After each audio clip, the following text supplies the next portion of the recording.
بسم الله الرحمن الرحیم. السلام علیکم ورحمت الله وبرکاتو. قدرمنو کتونکو دا ویډیو مې مخې ته رالاله نو الله تعالی دې په رحم وکړي تاسو دا ویډیو وګورئ.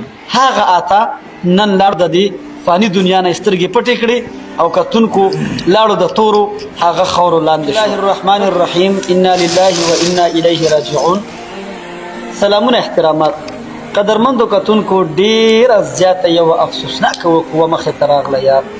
قسم په خدای چې زړه مې ډیر زیات خفه شو یار. ډیر زیات مړي شوي دي، ډیر خلک د دنیا نه لاړه، ټول به زو مرو به. کتونکو د افغانستان یو مشهور سوشل ورکر، ډیر ښه د خدمت والا او ډیر زیات یو ښه انسان چې زموږ د افغانانو وروڼو سره هغې ډیر زیاته مرسته، ډیر زیات تعاون، ډیر زیات صدقې، ډیر زیاتې پیسې په هغه غریبانانو افغانانو باندې هغه تقسیم کړي دي چې هغې لاچاره دي او هغې بېوسه دي. هغه آتا نن لاړو د دې فاني دنیا نه سترګې پټې کړې او کتونکو لاړو د تورو هغه خاورو لاندې شو. کتونکو زه منم چې الله تعالی دې پرې رحم وکړي او الحمدلله تا بالکل ژوندی دی، زموږ رابطه ورسره کیږي او ښه صحتمند دی.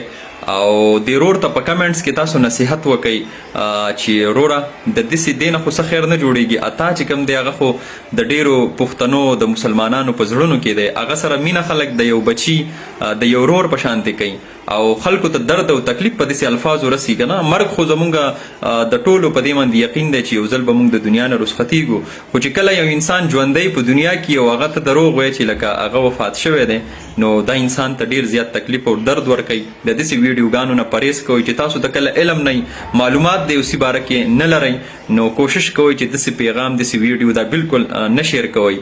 او د اتا دپاره نور داسې کم ښه سوشل ورکر دي، د هغوی دپاره داسې الفاظ تاسو وایئ، داسې پیغام ورکوئ خلکو ته چې د هغوی همت او د هغوی حوصله چې کوم ده دا نور هم اوچتیږي او د دې سره هیڅ خیر نه وي، د دې سره خو خلکو ته تکلیف او درد رسي. نو الله دې په تا رحم وکړي او چې څومره کتونکي دي دغه ویډیو یې کتلې ده نو هغه ته زه ټولو ته دغه پیغام ورکوم چې الحمدلله اتا ژوندی دی او الله دې ژوندی لري.